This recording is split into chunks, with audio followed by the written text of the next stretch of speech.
اس کہانی کی شروعات ساؤتھ افریقہ کے ایک نیشنل پارک سے ہوتی ہے۔ اس پارک میں رات میں شکاریوں کو دکھایا جاتا ہے جو جانوروں کا شکار کرتے ہیں اور انہیں بیچ کے بہت سارے پیسے کماتے ہیں۔ یہاں انہیں جانوروں کو ایک جھنڈ نظر آتا ہے جو شیر کا ہوتا ہے اور وہ زیبرا کو کھا رہا ہوتا ہے، اور یہ لوگ موقع دیکھتے ہی ان پر گولیوں کی برسات کر دیتے ہیں، جس سے موقع پہ ہی وہ سارے شیر مر جاتے ہیں۔ ان میں سے ایک شیر جو باقی شیروں سے بڑا ہوتا ہے وہ زندہ بھاگ نکل جانے میں کامیاب ہو جاتا ہے، اور اب یہ شکاری ان مرے ہوئے شیروں کو گاڑی میں ڈال کر لے جاتے ہیں اور اپنے دو ساتھیوں کو اس نیشنل پارک میں ہی چھوڑ جاتے ہیں۔ اب یہ دونوں اس زندہ شیر کا شکار کریں گے، لیکن اب انہیں نہیں پتا کہ وہ شیر کتنا زیادہ غصے میں ہے کیونکہ انہوں نے اس کے پورے خاندان کو مار دیا ہے۔ یہ دونوں شکاری اس شیر کے لیے جال بچھانے لگتے ہیں، اور اب ان کا ایک ساتھی جو زخمی حالت میں آتا ہے جس پہ شیر نے حملہ کر دیا ہوتا ہے۔ پہلے شکاری کی حالت دیکھ کے دوسرا شکاری بھی گھبرا جاتا ہے اور شیر کو ادھر ادھر ڈھونڈنے لگتا ہے، اور شیر اسے نظر نہیں آتا کیونکہ شیر تو اچانک ہی حملہ کرے گا، اور پھر اچانک اسے شیر کے دھاڑنے کی آواز سنائی دیتی ہے، جس کی وجہ سے یہ شکاری بہت ہی زیادہ گھبرا جاتا ہے اور ادھر ادھر بھاگنے لگتا ہے، اور پھر جو جال اس نے شیر کے لیے بچھایا ہوا ہوتا ہے اسی میں پھنس جاتا ہے۔ شیر جو کہ بہت زیادہ غصے میں ہوتا ہے اور وہ اسے پہ حملہ کر دیتا ہے اور اسے مار دیتا ہے۔ اس کے بعد ہم ایک ڈاکٹر کو دیکھتے ہیں جن کا نام نیٹ ہوتا ہے۔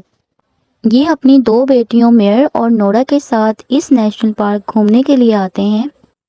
نیٹ کی وائف کی کچھ ہفتوں پہلے ہی کینسر کی وجہ سے ڈیتھ ہو چکی ہے، اسی وجہ سے وہ اپنی بیٹیوں کو ان کی ماں کے پرانے گاؤں لے کر آیا ہے۔ اس کیفے میں کچھ دیر ویٹ کرنے کے بعد مارٹین آ جاتا ہے جو کہ نیٹ کا ایک پرانا دوست ہوتا ہے۔ مارٹین ایک بایولوجسٹ ہے اور ساتھ ہی وہ اس نیشنل پارک کا مینیجر بھی ہے۔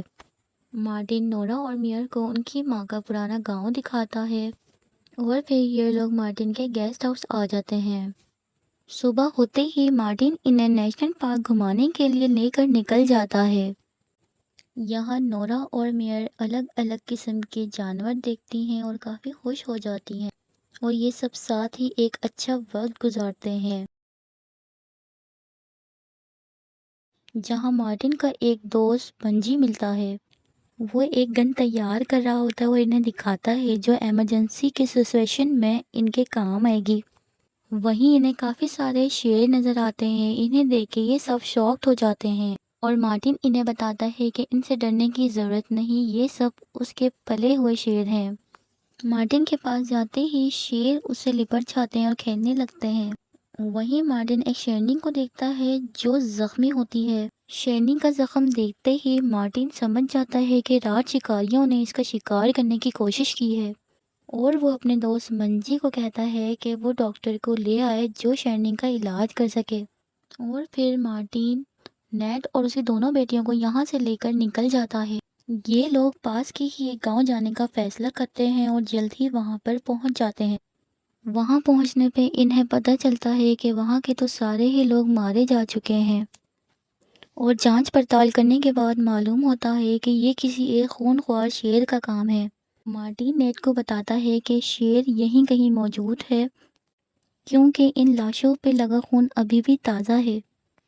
یہ سب سنتے ہی نیٹ یہاں سے جلدی نکلنے کا فیصلہ کرتا ہے۔ باہر آنے پہ وہ دیکھتا ہے کہ اس کی چھوٹی بیٹی کہیں نہیں مل رہی، اور وہ اسے ڈھونڈنے لگتا ہے اور کافی زیادہ پریشان ہو جاتا ہے۔ پھر اسے اپنی بیٹی کی چیخنے کی آواز آتی ہے اور وہ اپنی بیٹی کے پاس پہنچ جاتا ہے جو کہ ان لاشوں کو دیکھ کے ڈر گئی تھی۔ اب یہ لوگ فوراً ہی یہاں سے نکل جاتے ہیں اور مارٹن ایمرجنسی لائن پہ کانٹیکٹ کرنے کی کوشش کرتا ہے، اور راستے میں ہی اسے ایک زخمی حالت میں آدمی نظر آتا ہے۔ مارٹن گاڑی روک کر اس آدمی کے پاس جاتا ہے اور وہ آدمی اسے بتاتا ہے کہ یہ ایک شیر کا کام ہے، ایک شیر جو کافی زیادہ بڑا ہے اس نے اس پر حملہ کیا ہے، اور وہ شیر یہیں پاس میں ہی ہے۔ یہ سنتے ہی مارٹن اپنی سنائپر لے کر شیر کو ڈھونڈنے کے لیے نکل جاتا ہے، اور نیٹ اس آدمی کا علاج کرتا ہے لیکن وہ آدمی مر جاتا ہے۔ مارٹن شیر کو ڈھونڈتے ڈھونڈتے ایک تالاب کی طرف نکل جاتا ہے، اسے شیر نظر نہیں آتا۔ یہاں تالاب کے پاس ہی اسے شیر کے پیروں کے نشان نظر آتے ہیں، اور وہ شیر کو مزید ڈھونڈنے لگتا ہے، اور پھر اچانک سے ہی شیر اس پر حملہ کرتا ہے اور وہ بدلے میں شیر پہ گولیاں چلا دیتا ہے۔ ان گولیوں کی آواز سن کے نیٹ، میئر اور نورا کافی زیادہ گھبرا جاتے ہیں۔ نیٹ اپنی دونوں بیٹیوں کو گاڑی میں ہی رہنے اور خیال رکھنے کا کہتا ہے، اور مارٹن کو ڈھونڈنے جانے کا فیصلہ کرتا ہے اور وہ وہاں سے چلا جاتا ہے۔ نیٹ تھوڑا ہی آگے آتا ہے کہ اسے شیر کے آنے کی آہٹ سے محسوس ہوتی ہے، اور وہ شیر کو دیکھ لیتا ہے جو اس کی طرف تیزی سے آ رہا ہوتا ہے۔ نیٹ بھی گاڑی کی طرف بھاگتا ہے اور گاڑی کا کچھ ہی سیکنڈ پہلے پہنچ کر دروازہ بند کر لیتا ہے۔ شیر اس دروازے سے ٹکرا جاتا ہے۔ دروازہ بند دیکھ کے وہ گاڑی پہ چڑھ جاتا ہے اور ان پہ حملہ کرنے کی کوشش کرتا ہے، لیکن وہ حملہ نہیں کر پاتا۔ گاڑی کا دوسری طرف کا شیشہ کھلا دیکھ کے شیر اس میں اپنا پنجہ گھسا لیتا ہے اور نیٹ کا پاؤں پکڑ لیتا ہے۔